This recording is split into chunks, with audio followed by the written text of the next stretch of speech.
This is a 90-degree shoulder pull apart. So I have a mini band, probably light to start, maybe a medium. I'm gonna come up into this position, about 90 degrees at the shoulder. Before I do anything else, I want my forearms vertical. So this might be a good one for a mirror or somewhere where you can see yourself, because I want those forearms straight up and down, not angled there. And then from this position, I like to make a fist, and I'm gonna pull apart, and that band's gonna come roughly to my mouth and then back. And so what I'm working on here is, as I pull apart, I'm trying not to shrug up. And so I'm keeping my shoulders away from my ears. And I'm fighting to keep, through that whole motion, those forearms as vertical as I can. And I'm leading with kind of the back of my shoulder and my shoulder blade. I like to do it with, on the forearms there to start. A little bit harder because it involves more of my gripping muscles would be here.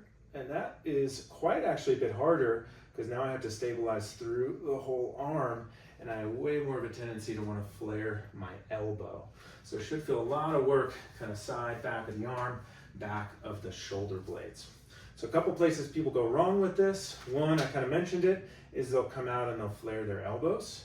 And so they'll kind of be doing something like that. And so that can either be not as effective or maybe load into the front of the shoulder or the neck. The other place people go wrong is they tend to shrug up.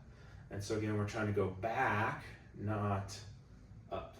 And the up is often associated with the elbow flare.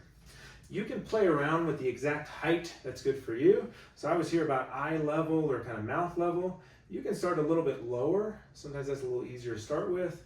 Start a little higher, that might be a little harder. And so you can kind of play around with some of that as you go. Typically we go with somewhere 10 to 15 reps as a warm-up or as a muscle endurance exercise for the back of the shoulder. Whatever you do, this should not be painful, but should just feel like some good hard work.